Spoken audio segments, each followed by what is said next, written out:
2 weeks into practice and looking to play somebody else, with the new rules where you can work with them all summer, and in the fall you get to 4 hours a week on the floor. It seems like we've been going against each other for a while, but we've got a lot yet to do before we play a game, but we're also a little anxious to play somebody. So next Thursday can't come soon enough. I like where our guys are at. I think they're competing hard. They're picking up how we want to play. I think we've got the potential to be the best shooting team we've had here. We've been shooting it pretty well. Obviously we know Holloway can shoot it, Reitzel can shoot it, and Houston Millett's been really shooting it. But, to talk about Reitzel, he's been unbelievably great in the whole rehab process. I think he's coming along. He's probably where he needs to be. We didn't practice him today. We kind of had him on a little bit of a load management deal, bringing him back so we don't injure him somewhere else. He has been able to do that much stuff for almost a year. So he's been back. He's been doing some live stuff, just a little bit. Obviously, we keep his reps short, but I think he's in a great place. Clark's done a great job. Dr. Waldrop's done a great job with him. So hopefully we get him back soon. But yeah, we got those 3 guards that shoot it well. We've also got London Jemison, who's got the potential to be a great shooter here once he kind of figures out how we want to play. We've got 2 7-footers that can make shots. LeBaron's shooting it better. Amari Allen can make shots. So kind of go down the list. I think we've got a lot of guys that can shoot it well. And I think,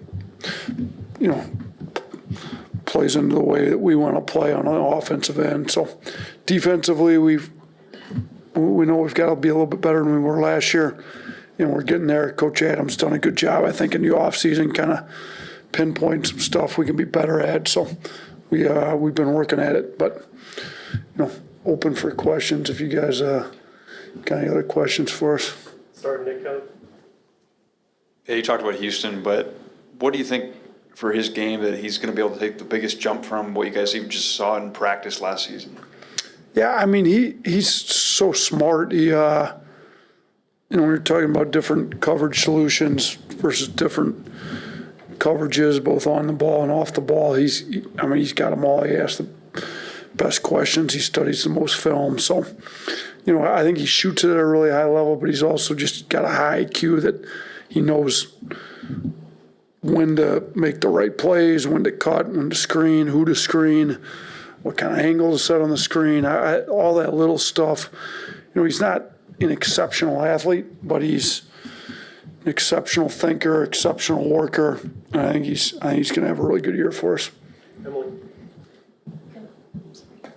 Coach, can you speak to Noah Williamson's absence at practice today? Yeah, Noah was just out sick today. He's been fine. He doesn't have any kind of basketball-related injury or anything. He had an illness. He woke up this morning, was sick. So. Charlie. Hey, Coach, just kind of a bigger picture question. With Bruce Pearl retiring, you're now the second longest tenured head coach in the SEC. Is that maybe a little surreal for you? Yeah, it's kind of crazy.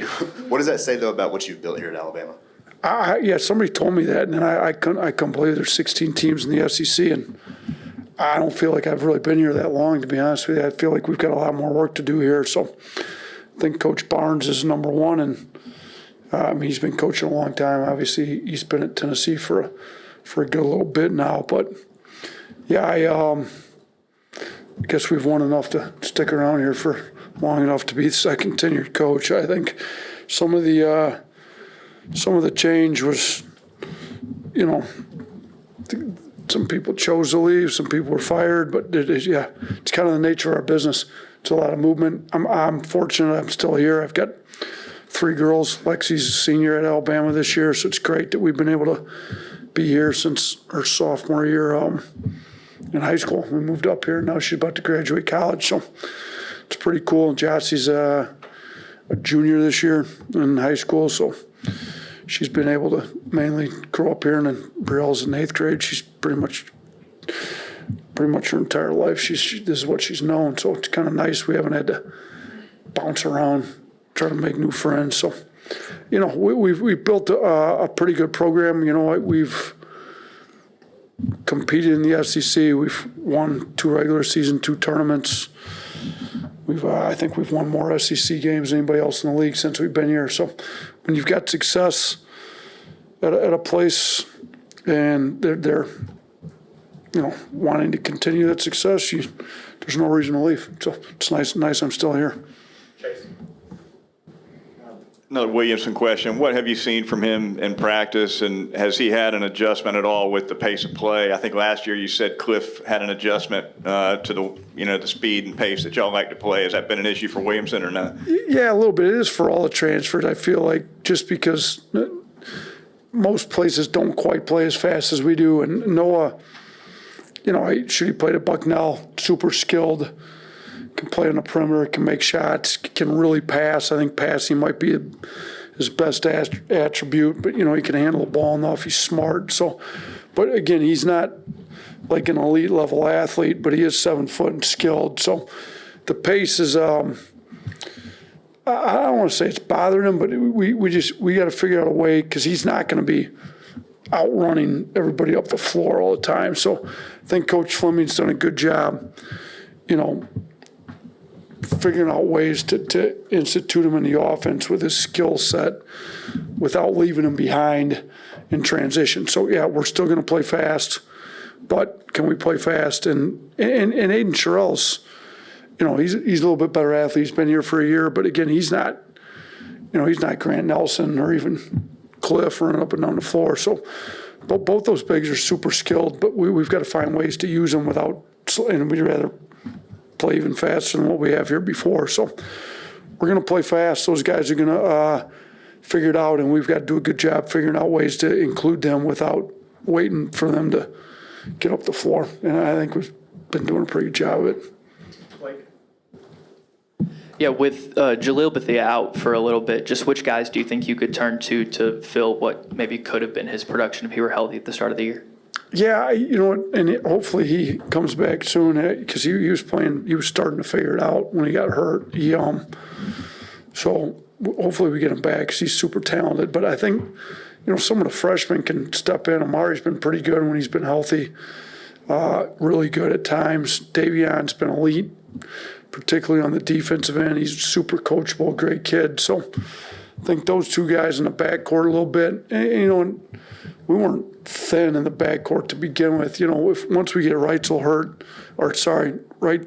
healthy, we've got LeBaron, we've got Holloway, we've got Reitzel, kind of add Amari in, Houston, and you kind of got 5 guys there. Davion, 6 guys that can play a lot of minutes in the backcourt. So, I think we'll figure it out. The thing is, some of those guys are bigger too. So when Jaleel does come back, and if he gets back to where he's one of our better guards, Houston's 6'5" and rebounds it well. Amari's 6'7", Davion's 6'6". We've got some big guards that, when we went to the Final Four, we started Ryland Griffin along with 3 smaller guards. Ryland Griffin was essentially our four at the end of that year. So I don't think we have to go that small. It's great to stay with some size. We had Grant at the 4 and it helped us defensively, but we've got plenty of options.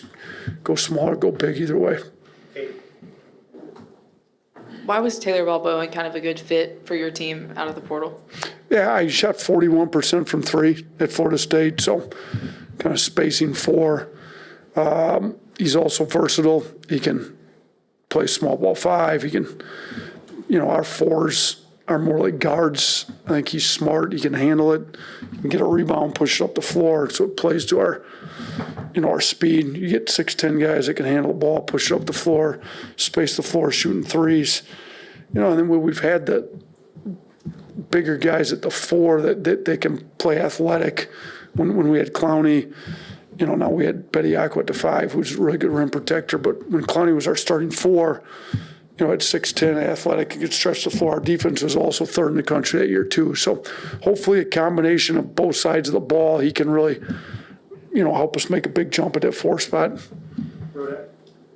Just what went into adding Collins kind of later in the cycle, and at 265, what can he add for you? Yeah, I mean, for those of you that came and watched some practice, he looks every bit the part. I mean, he's he's a large man. He's young. He's supposed to be a senior in high school this year, which is crazy when you see him. But the biggest thing was we may need some rim protection. Aiden's capable, but we need him to step up in that area. Noah, not a great athlete, super skilled on offense though. So, can we get a guy in that can help us maybe guard some of those big, strong, physical bigs inside? Because we do have. You can put him with either Aiden or Noah if you wanted to go big. If you remember our, what was the game, second round of the tournament? St. Mary's, thank you, where we went big just because they put 2 7-footers out there. So, it gives us an option. A team like Florida that's tended to play 2 bigs, we could put Collins in with either Noah or Aiden because Noah and Aiden can both space the floor and shoot it. You can put him in with kind of any combination of guys just to protect the rim and give us some size to guard post players. So, and he's a lot more raw offensively, but getting him a year early, you can really start to develop him, and hopefully, he's a guy down the road that could really be special for us. Hey, Coach, just talk from looking at the guys he lost last year, from a leadership perspective, how huge does it get in Rensselaer back this year? I think it's big. It helps to have some of these fifth-year guys. Reitzel's played a lot of college basketball. Houston Millett's played a lot of college basketball. So both those guys were in the program last year, both redshirted under different circumstances. But, and we have them both. And Reitzel's played here a year already, so he's got a full year plus handful of games last year experience, and then been in college a long time. I think it's big. He's a leader. He talks. He can be great on both sides of the ball. We just got to get him healthy here. Hey, Coach, this is Holloway's second year in your system. We saw what Mark Sears was capable of in his second year career highs across the board. Do you foresee something similar with Holloway? He's looked really good in practice for the last couple of weeks. He's playing better and picking rolls with the ball in his hands. He's a lead off the ball. He can shoot from deep. So I hope he's got career highs this year. I think he's primed for it. I think he deserves it. He's playing a lot harder on the defensive side so we can keep him on the floor longer because he's playing hard on defense. And I think offensively he's as talented as a guard, as there is in the country. So, will he be? What was Sears' second year? Was he second team All-American that year? I think he was, right? Yeah. Shoot, if he could have a year like that, we'd all be happy around here. 2 more. Hunter. Yeah, last year you said that you were considering redshirting LeBaron before he got here, and then when he did get here, everything kind of changed. Is there a newcomer that's kind of on that trajectory? Look, we said that because he called us late and we had one scholarship open and kind of just said we kind of got our guys already, but if you want to come, we'd love to have you. I know you're talented, but we thought it might have taken him a year to kind of figure out how to play in the system. And about a month in, we knew that wasn't going to be the case. He's competing super hard and would have been drafted if he had stayed in the draft. So as far as this year, we didn't plan on redshirting anybody. We didn't talk about that with any of the newcomers. But I think the guy that maybe's stood out, that maybe is a surprise based on where he was ranked and then where he's going to end up playing would probably be a guy like Amari Allen, because I don't pay that close of attention to the rankings, but I'll say that he's going to be a lot better than what he was ranked, and I think LeBaron was a lot better than what he was ranked coming out of high school. So I think Amari on both sides of the ball, he's big guard, plays hard, he's physical, he's about winning, he plays defense, he can make shots, he can run a team, he can play and pick and roll, he can pass the ball, he can finish at the rim. I think he's primed to have a really good year for us. Last one, Emily. Losing so many veterans from last year's team, who do you hope to step up vocally for this team and really be a leader? I heard you saying earlier that you wanted to hear more talk on the court. Yeah, I think the guys LeBaron being a point guard needs to really step up, be more vocal. And I think he's capable of it. He's super smart. Biz has been in the Holloway's been in the program a year now. He can really step up. I think two of the guys that I think have tried to and are going to be leaders for us are Houston Millette and Charlie Reitzel, just because they're fifth-year guys that have been in the program. Reitzel for 2 years now, Millette for a year now. They're both smart. They're both tough. They're both about winning. You know, we need those guys to step up. And then I think another guy that's got a chance, even though it's his first year in the program, but I go back to our second year when Jordan Bruner was first year in the program. He had no problem talking, leading. I think it helped. That was the first year we really got this thing going, won the SEC regular season tournament. And even though he got hurt some and didn't play maybe as much, I think his leadership in the locker room was big. But I think a guy like Taylor Bowen can do that because he's smart. He's played college basketball for 2 years. Even though it's his first year here, like he needs to step up and talk a little bit more too, and he's capable of it too. So we've got different options. I'm not opposed to having leadership by committee either. I think different times, different guys need to step up and say something. So we need everybody comfortable stepping up, being leaders. Yep. Thanks, Coach. Thanks, All right, thanks. Good to see you guys again.